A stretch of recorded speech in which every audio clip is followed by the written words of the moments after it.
ലൈഫിൽ ഒരു അർത്ഥമില്ല, എന്താണിപ്പോൾ, എങ്ങനെയാണ് ജീവിക്കേണ്ടത്, ഇങ്ങനൊന്നും അറിയാതെ പല കാര്യങ്ങളും പലയിടത്തു നിന്ന് ഇങ്ങനെ കേൾക്കുമ്പോൾ ഇതിൽ ശരിയേതാ തെറ്റേതാണ്, ആരുടെ ഭാഗത്ത് നിൽക്കണം, ഏത് ഫോളോ ചെയ്യണം, ഏതിനെക്കുറിച്ച് ഒപ്പീനിയൻ എടുക്കണം, ഒന്നും അറിയാതെ ഇങ്ങനെ ഒരു ഡൗട്ടാണ് ഏതാണ് ട്രൂത്ത്, ഒന്ന് ട്രൂത്തിലേക്കൊന്ന് ഗൈഡ് ചെയ്യ്, അങ്ങനെയൊക്കെയുള്ളൊരു തോട്ട് ഉണ്ടായിരുന്നു. ഇപ്പം ഒരു കാര്യം തന്നെ, അത് പഠനത്തിനെ കുറിച്ചായിക്കോട്ടെ, റിലീജിയൻ ബേസ് ചെയ്തിട്ടായിക്കോട്ടെ, നമ്മുടെ ലൈഫിനെ ബേസ് ചെയ്തിട്ടായിക്കോട്ടെ, എന്തൊരു കാര്യത്തിനെ പറ്റി നമ്മൾ തപ്പുകയാണെങ്കിലും വ്യത്യസ്ത അഭിപ്രായങ്ങളുള്ള പല ആളുകളുടെയും കണ്ടന്റുകളും കാര്യങ്ങളുമാണ് നമ്മൾ കണ്ടുകൊണ്ടിരിക്കുന്നത്.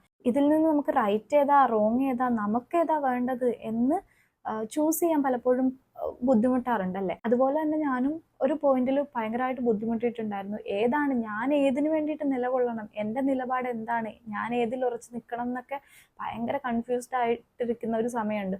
പക്ഷേ ഗൈഡിൻ്റെ അടുത്തേക്ക് എത്തിയതിന് ശേഷം ട്രൂത്ത് എന്താണ്, എന്താണ് നമ്മൾ ഹോൾഡ് ചെയ്യേണ്ട വാല്യൂസ്, അതൊക്കെ കറക്റ്റായിട്ട് മനസ്സിലാക്കിയത് കൊണ്ട് നമുക്ക് നമ്മളായി നിൽക്കാൻ പറ്റിയിട്ടുണ്ട്. അതായത്